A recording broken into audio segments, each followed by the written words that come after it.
Hello today. So, it's been a while since I made a video, and I'm here in Mexico. I've been here in Mexico since the end of August, and spent some time with the folks, trying to help them out where they can as they are older. My dad is, you know, borderline, you know, can't really move well from an accident he had. My mom having more of a degenerative disease called Meniere's disease and stuff like that. So I was here for a while helping them out.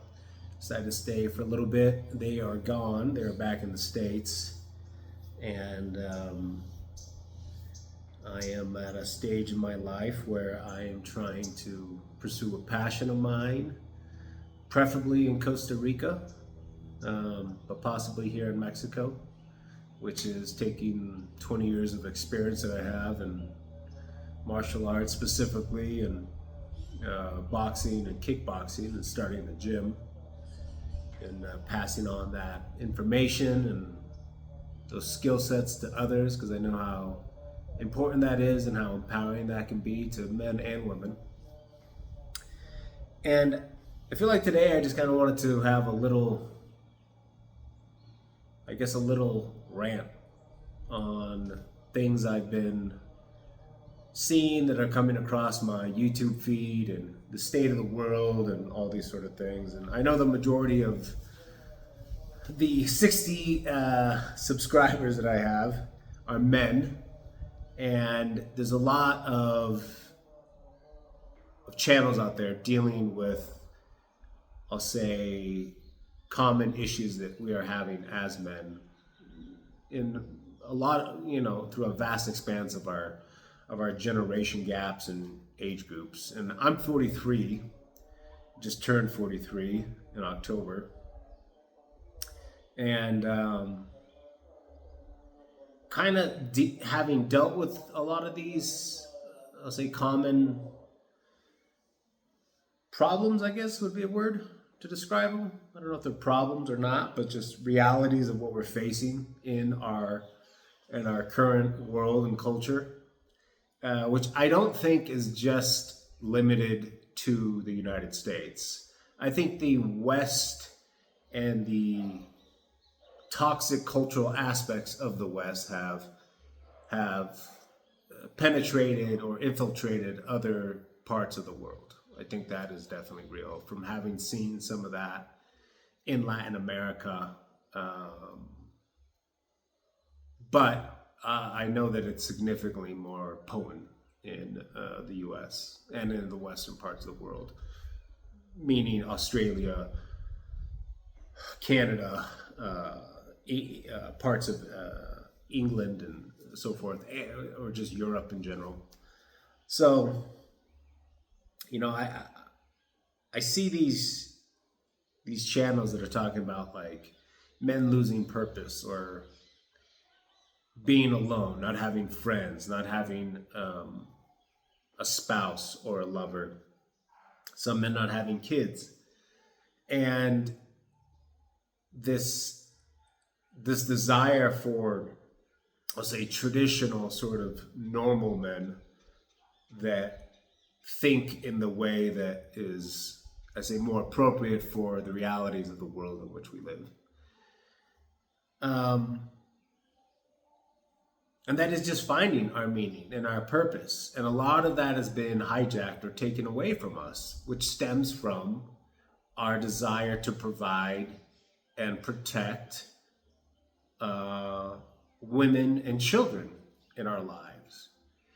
And I feel like that is a major part of the problems that we face, which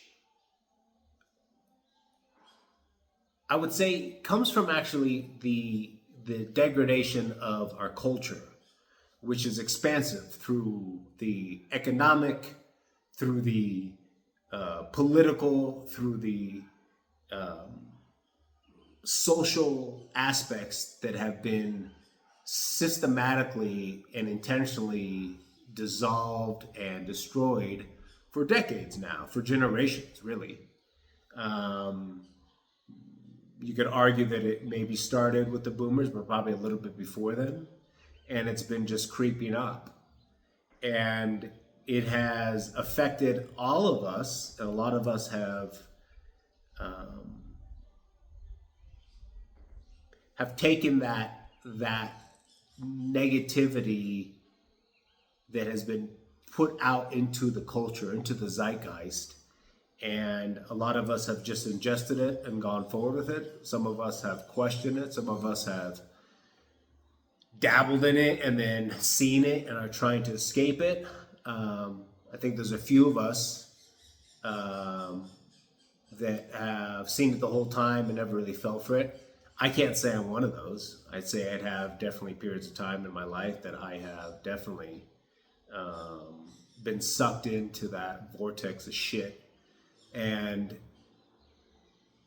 I'm trying to swim out of that vortex.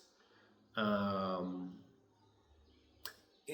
I think that when we have things taken away from us, that is what men desire. And that being, again, to provide and protect for loved ones. But when that erodes and is stolen from us, it's now our mission, our purpose as men to, and I could say women too, but not a lot of women, because we're two different creatures in that regard, and what we desire and what our roles are and responsibilities are. So I'll kind of gear this just more towards men, but is, I guess, to change our desires for our finding meaning and purpose in our life. And I think the best way to do that is actually to dive deep into the reality in which we live. There's a great saying that it is better to be a warrior in a garden than a gardener in a war. And I think we've been duped into believing that we live in a garden. I don't think that's what this world is. I don't think that's what our reality is. I think we have always been in a war. Metaphorically, figuratively, literally, spiritually. That's what life is. It's a war.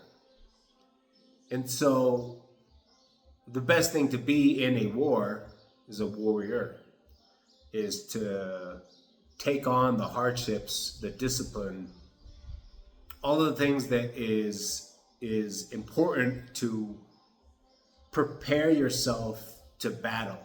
Not even necessarily to win. Not everybody wins. The vast majority of people won't win.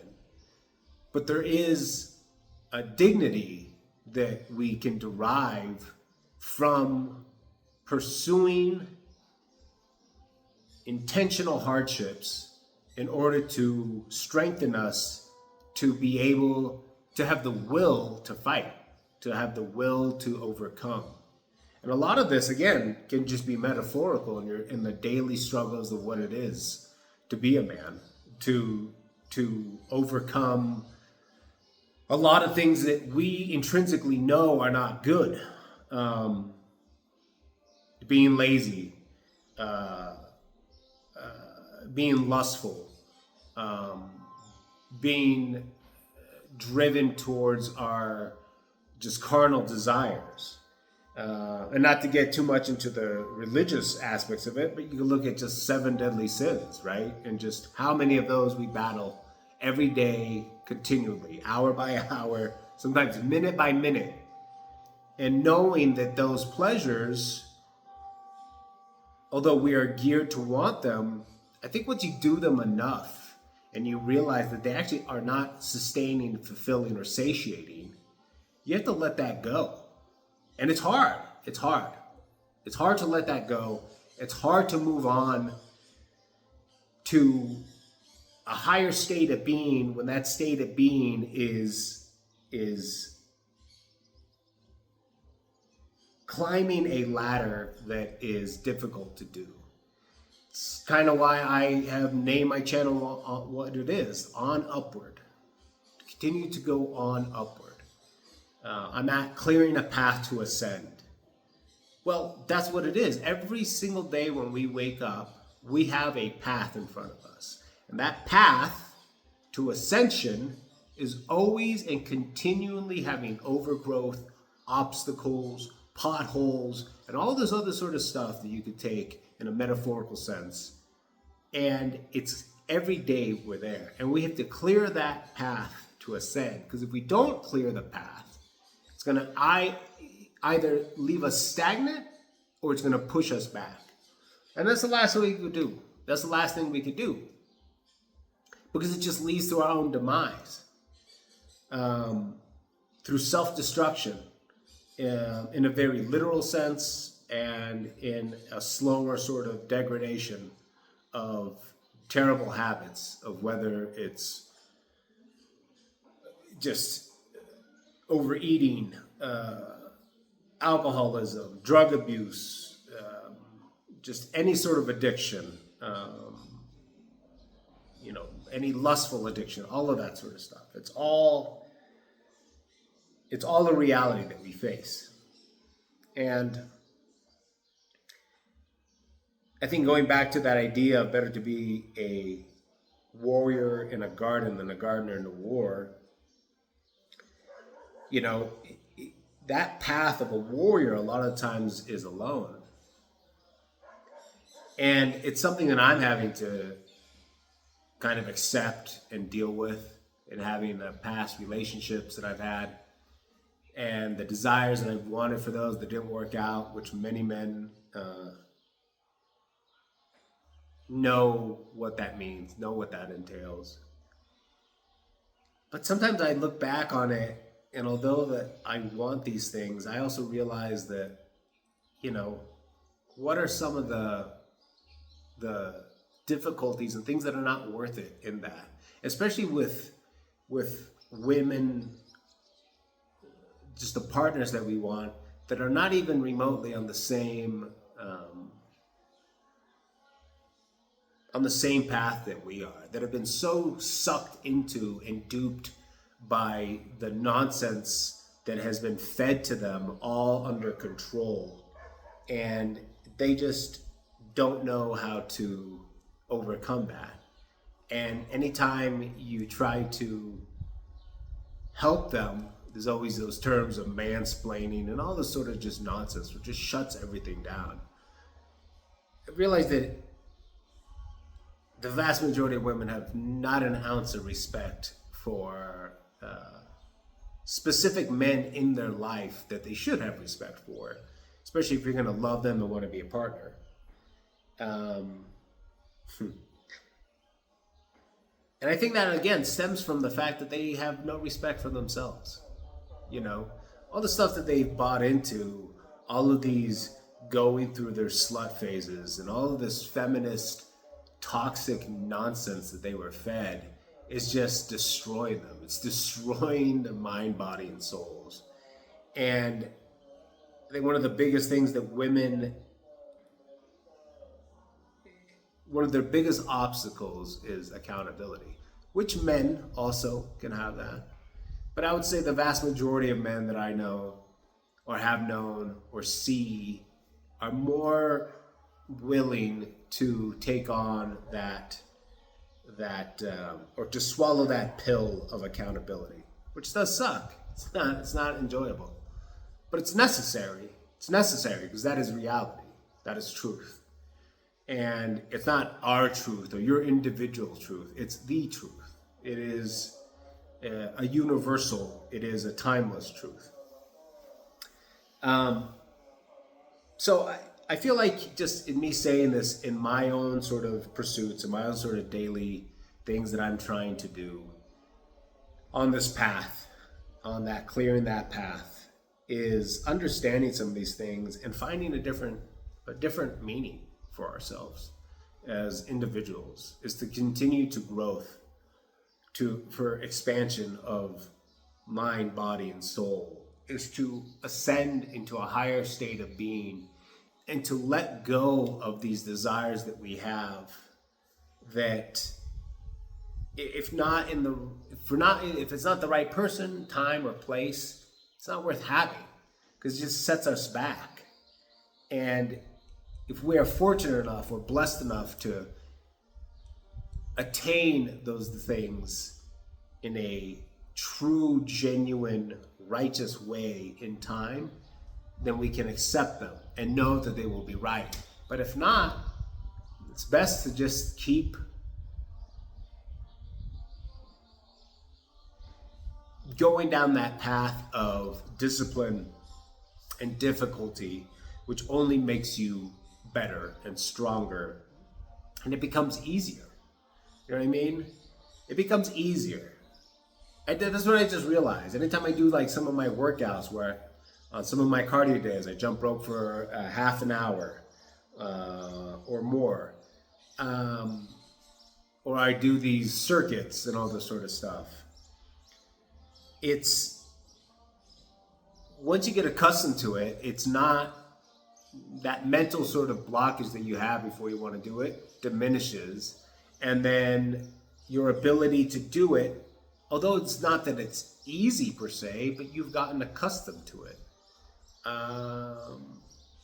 And hopefully you can look forward to it and realize that every time you accomplish that thing, you are growing and expanding yourself to the vision in which you want to be. And we're all at different stages, and a lot of it, I think a lot of the fitness world right now is very obsessed with looking jacked or having a jacked body and all these sort of terminologies that we have, which I think is funny. It's like, I'm not super jacked looking. But of a lot of guys that I see that do this, whether it's on YouTube or in the gyms and stuff like that, where all they care about is size and their muscle development and stuff like that, they don't have more than 2 minutes of cardio, if that, when it comes to anything practical, like say fighting or defending yourself, or just other sort of things in your life that if needed, are more important than looking a particular way. And I find that kind of amazing. It's that I think a large part of the gym culture is to appear a way, to pose, but you really have nothing behind it. You're just kind of like this empty vessel of muscle. Like if your muscles aren't functional, regardless of how they look, does it matter? You know what I mean? Does it matter if you want to look an intimidating way, but if you face a guy who isn't as jacked as you, but has the endurance, has the cardio, and has the skill sets, are you going to intimidate or back that person down? No, you're not. I think a great example of that is, it just came across my feed last night, is the Brock Lesnar fight versus Cain Velasquez. And Cain Velasquez, he's a big tough dude, but he was never like jacked and just like his body, his physique was never just like, whoa, impressive.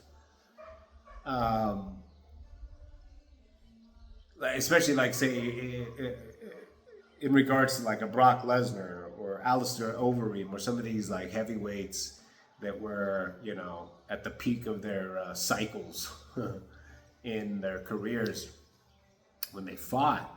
But at the same time, man, it's like his endurance, his cardio, his power was so impressive that he would just, destroy so many of these better looking guys, I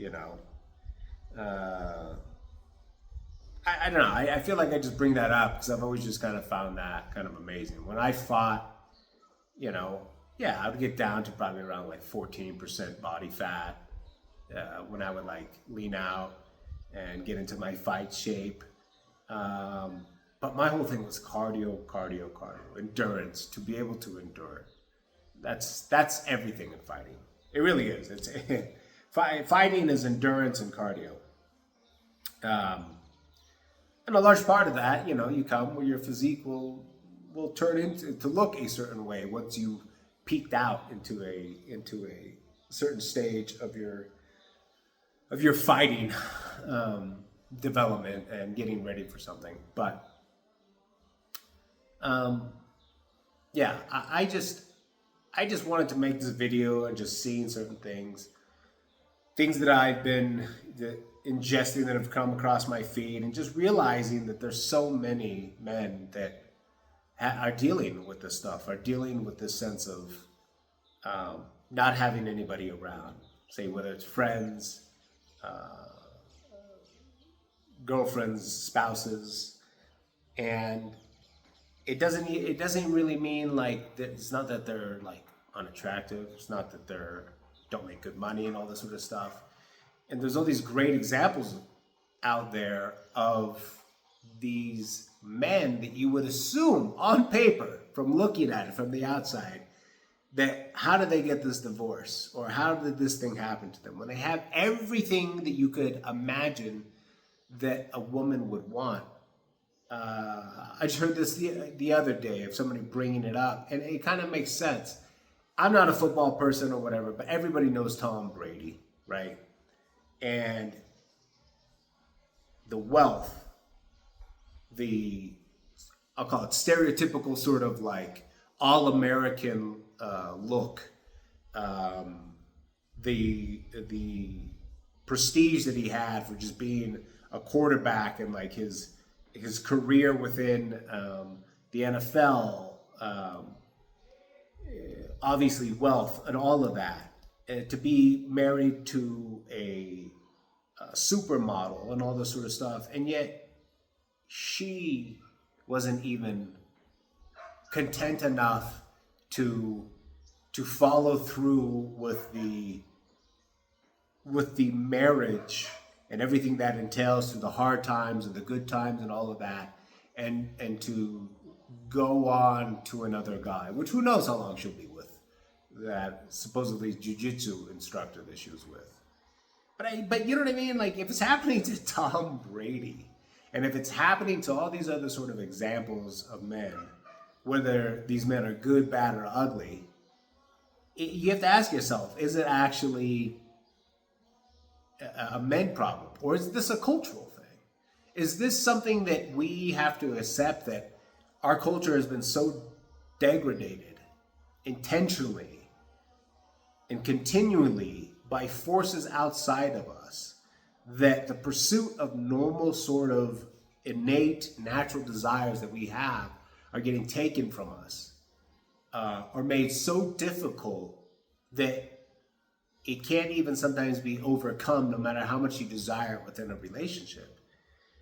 That at that point, instead of giving up, instead of just succumbing to that, it's more of a calling to rise up and to be just stronger men of every single way we can in our characters. And that's for you at that point to decide on what you want to do with that newfound man that you've created. And I feel like at a certain point you don't owe anything to anybody.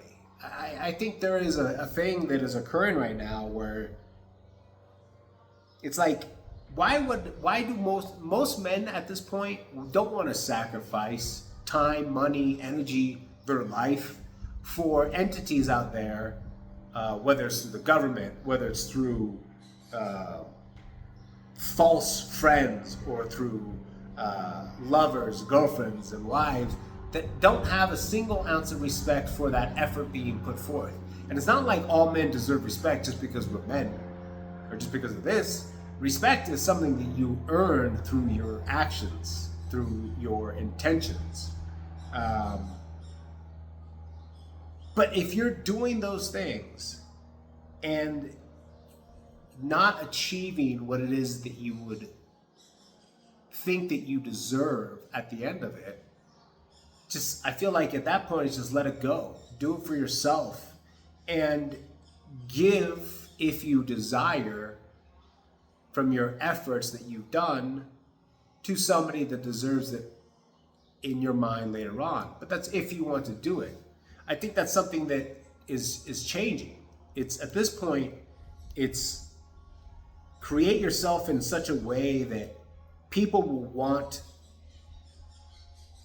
from you, but it doesn't mean you owe them anything. I think at a certain point, it's do it for yourself. It's increase for yourself. And if the right time comes, the right person comes, that's up to you to decide if you want to give that or to give some of it. But at the end of the day, it's we as men, when we are peaking at our highest and doing our most, are highly valuable. And dare I say this, but we're more valuable than women in what we can do across the board and what we're capable of doing across the board, intellectually, physically, emotionally even.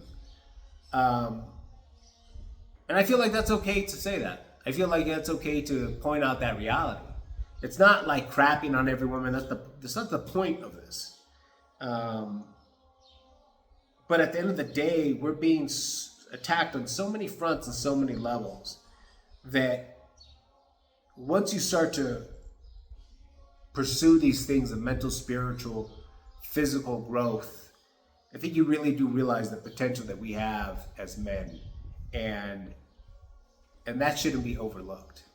And if you're the only one that ever sees it because you're doing it for yourself, then so be it. Just do it for yourself.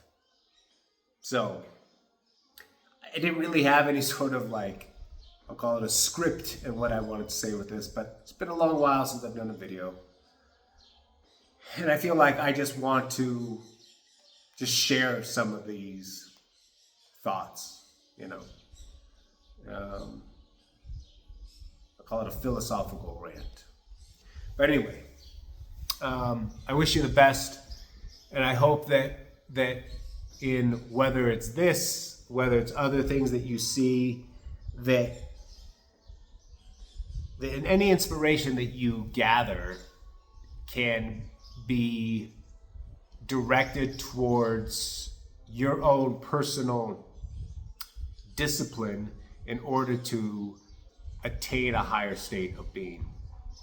And I'm right there with you. I'm far from perfect, but I'm trying to view the world into the reality of which it is. May we all be warriors